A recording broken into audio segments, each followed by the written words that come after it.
mano en la masa, pero escribió muchos libros sobre educación popular y conquistó muchas cátedras de la UNESCO, de eso, de aquello, porque ahora hay maestría, doctorado en educación popular, no sé qué, pero bueno, no importa, no es malo, nos ayudan a veces, nos dicen cómo nos ven y siempre mirarse al espejo, aunque sea un espejo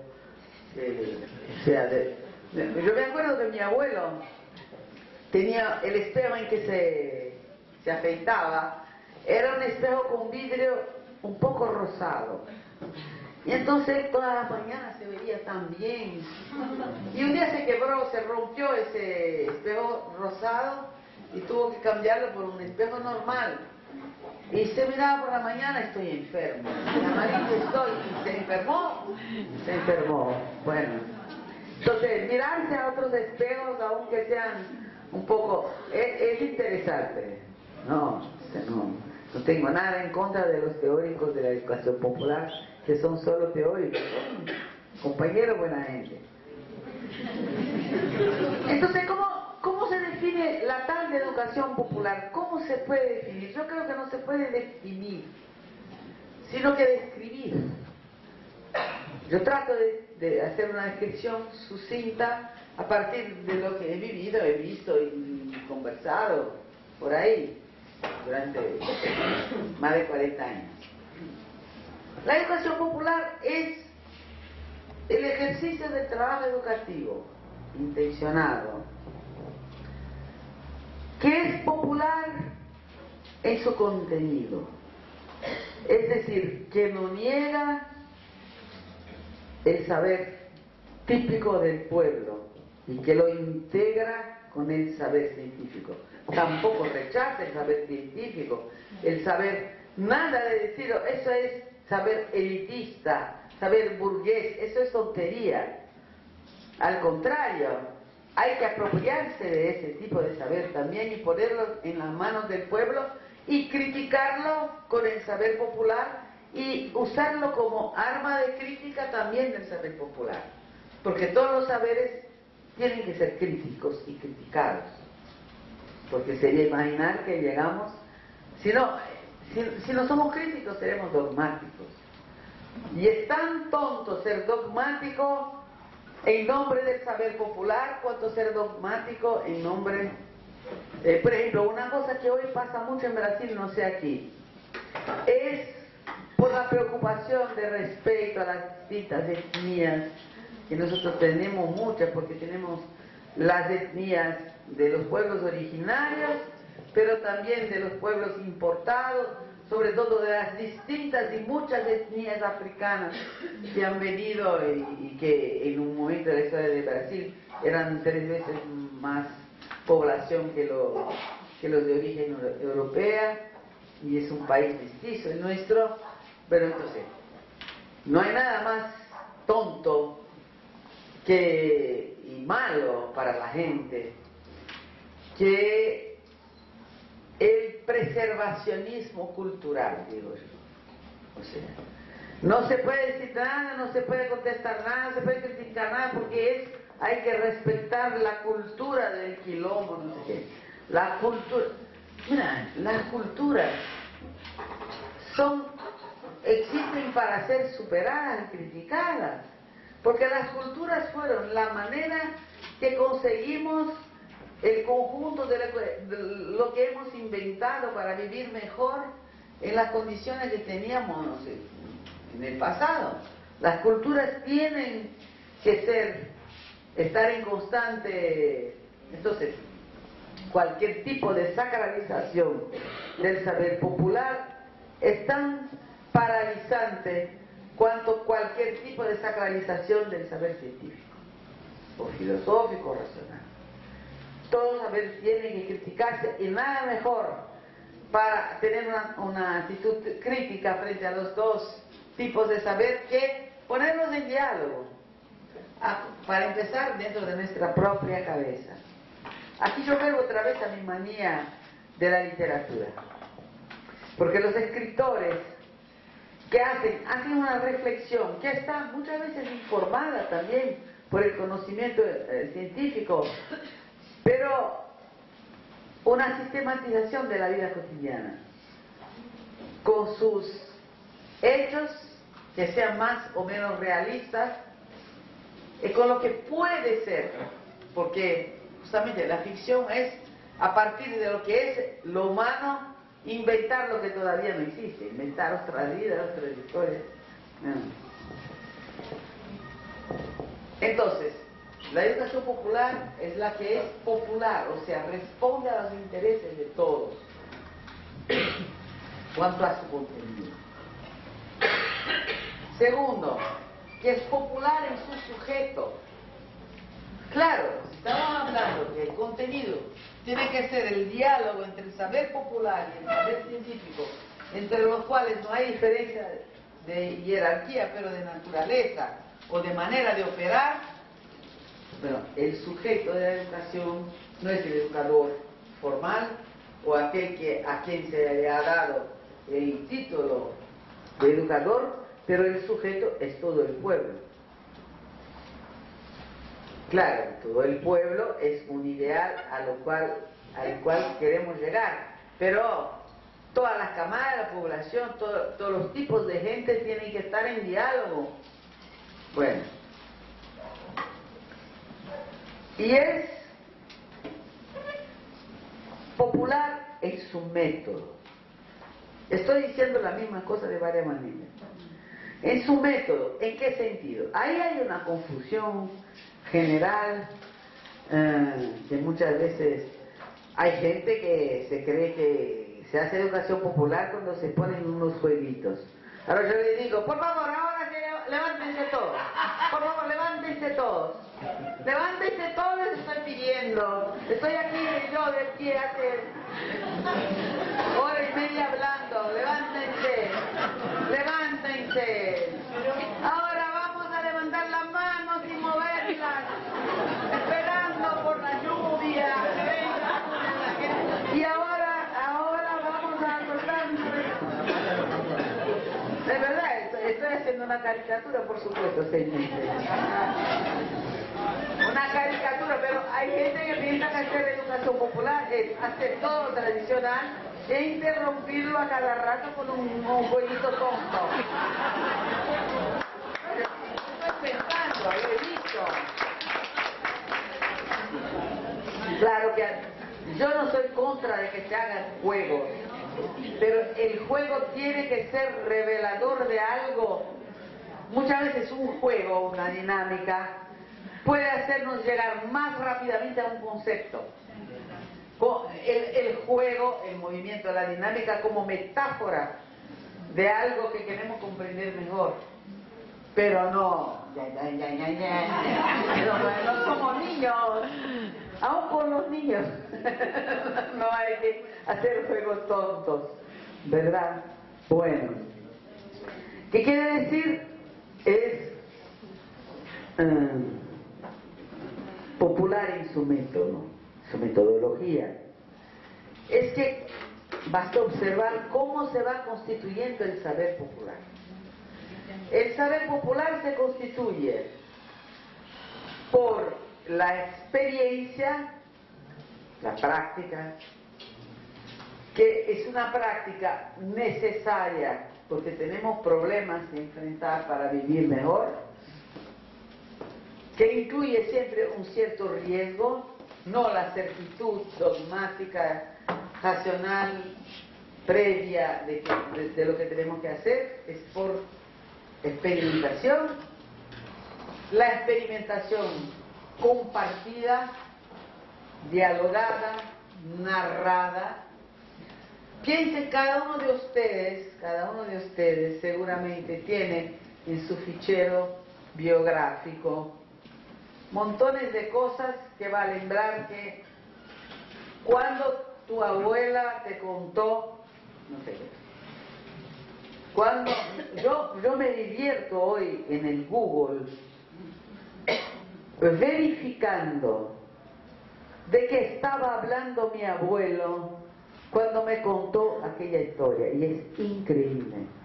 O sea, mi abuelo fue fotógrafo ambulante, con una tropa de mulas, de 6 mulas, llevaba todo su laboratorio desmontado y era fotógrafo ambulante en el interior entre 1915 y 1920 en el interior de São Paulo y Minas Gerais.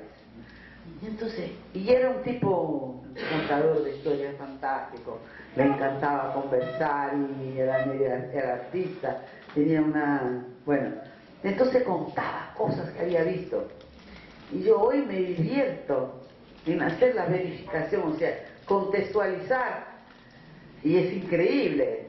O sea que yo leo las cosas de la historia y tengo un otro, o sea, y estoy encontrando cosas de la región, de la historia de la región por la época, de cosas que me contaba de cuando era niño, la región en que creció era muy conflictiva. Es increíble, ¿no? Todos nosotros tenemos eso. Nosotros no aprendimos todo en la escuela ni en los libros. Lo que nos constituye como personas lo aprendimos por la experiencia y la conversación, porque la materialidad de la vida solo es experiencia cuando es reflexionada, sino es nada más sensaciones, sentimientos, pero no experiencia. La experiencia incluye la reflexión, la palabra, y eso la palabra solo la tenemos, solo la adquirimos colectivamente, ¿no? ¿Verdad? Entonces, y el diálogo, la consideración de toda la experiencia concreta, real de la vida cotidiana y también de los hechos extraordinarios. Y el intercambio de puntos de vista sobre eso, que son de manera que se va trazando como una trama muy complicada. ¿Qué somos? ¿Qué soy yo hoy? ¿Qué es mi subjetividad, mi visión del mundo, el conjunto de ideas, mi ilusión de ser muy creativa cuando escribo mis novelas? Pero yo sé muy bien que eso no soy yo que escribo mis novelas. Toda la gente con que me encontré, todas las experiencias que he vivido, todos los diálogos, todas las perplejidades, todos los fracasos, todos los éxitos, todas las preguntas que se quedan eternamente sin respuesta definitiva. Es todo eso, ese patrimonio común que escribe mi novela. Sin eso yo no tengo novela ninguna que escribir. Hoy hay algunos jovencitos, por lo menos en Brasil, si eres un joven escritor ya está consagrado. Lo que te consagra es ser joven. Eso es el sustantivo. Escritor es el adjetivo cualificativo. Y entonces son gente muy joven que no ha vivido, porque como ya tenía una tendencia intelectual, se ha quedado muy protegida ya dentro del mundo intelectual, de los intelectuales, ya pone su blog literario, ya va a vivir en un grupito de los otros iluminados escritores como él, y va a escribir largas novelas sobre cosa ninguna. Entonces es el éxito de la teoría que dice que, bueno, el lenguaje es algo autónomo, ¿no? Y la literatura tiene que ver con cómo los signos lingüísticos se combinan entre sí, con toda libertad, no tiene nada que ver con la realidad. Entonces, la literatura es juego de lenguaje, no importa si no es sobre nada. Entonces, nosotros estamos ahogados en una literatura sobre nada, y son gruesos así, porque ahora desde el éxito de Bolaños, que sea la gordura del libro es parte de su calidad literaria. No sé. Bueno, yo soy mala. ¿Es porque chileno no? ¿Ah? ¿Es porque chileno No, yo ni sabía, cuando empecé a leerlo no sabía que era chileno, creía que era mexicano. Tú hice una confusión, porque yo lo conocí en México muchos años, era amigo de un amigo, Y entonces no sabía que era chileno. No, no tiene nada que ver con la chilenice. Es que es una manía que dio general, que el volumen. Tú tienes que, es muy caudaloso, cuanto más palabras mejor. Claro, si lo único que constituye la literatura son los signos, los significantes, y no los significados, más significantes tú metes ahí, mejor. De la educación popular pasamos a cualquier otra cosa. Bueno, entonces, porque yo hablaba de literatura, y la literatura se alimenta de la vida, de las vivencias, no de uno. No hay vida individual en ese sentido que mi vida es solo mía. No, mi vida es el resultado de todo el diálogo antes de que yo naciera, ¿no? De ahí va a salir. Entonces, eso es el método del conocimiento y de la constitución y de las opciones que hacemos en la vida. Es el resultado de un diálogo permanente. Un diálogo permanente que tiene raíces en la vida real, pero que también tiene que ser capaz de inventar lo que todavía no existe. Entonces, la educación popular, yo diría eso, es todo intento educativo que tiene esas características, que es popular en cuanto a su contenido, en el sentido de que interesa al pueblo, sirve para vivir, que es popular en cuanto a su sujeto, que involucra necesariamente como productor de conocimiento a todos nosotros, no para reducir unos a otros, porque eso es un engaño que muchas veces pasa por los medios educacionales. Quiere decir, bueno, queremos ¿cuál es la función del educador, del profesor, del maestro? Hacer con que todos se vuelvan intelectuales, según el modelo que somos nosotros. No necesariamente, no hay que reducir. Y otro engaño muy presente en las tendencias más basistas o idealistas de la educación popular también, o de la política, es que hay que rechazar todo el conocimiento de otro tipo que el burgués. La ciencia, es verdad, que la ciencia, el método científico ha florecido bajo el poder de la burguesía, pero eso no quiere decir que nos sirva. Sí, les ha servido hasta ahora para mantener. Entonces, que nos apropiemos. El pueblo tiene derecho. Entonces no hay competición entre las dos formas de poder, pero tenemos que construir una nueva alianza. Eso formas de poder. Y finalmente es una educación para hacer una definición o una descripción posible en que es popular en su método, o sea, que incorpora aquello que ha mantenido la humanidad viva hasta hoy, que es el diálogo constante, la reflexión sobre su propia experiencia para hacer opciones prácticas. Bueno, creo que ya ustedes están.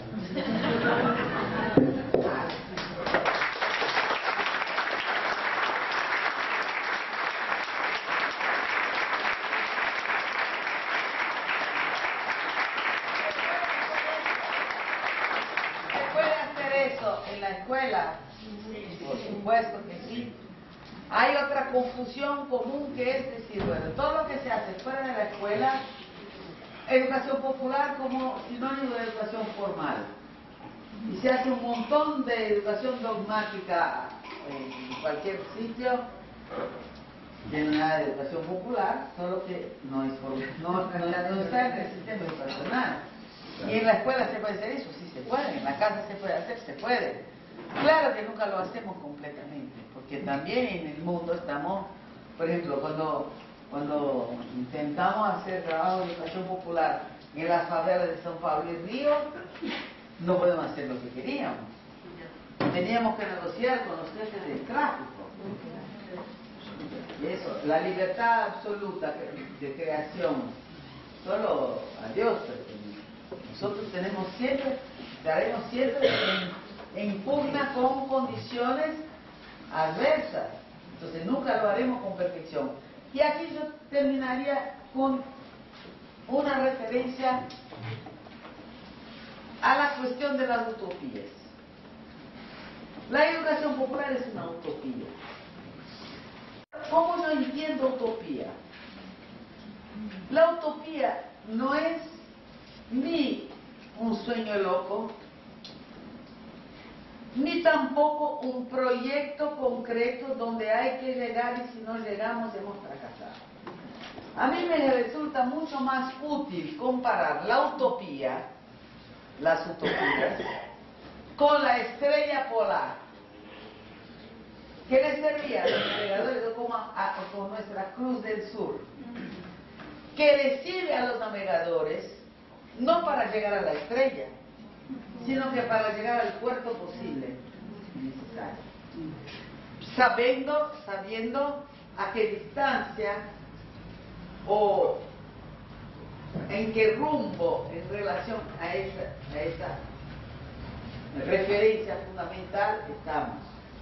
Se puede incluso muchas veces tener que volver atrás para escapar a la calmaría o a la tormenta o a las rocas, pero esa referencia está ahí y le permite hacer la vuelta y volver a tomar el rumbo.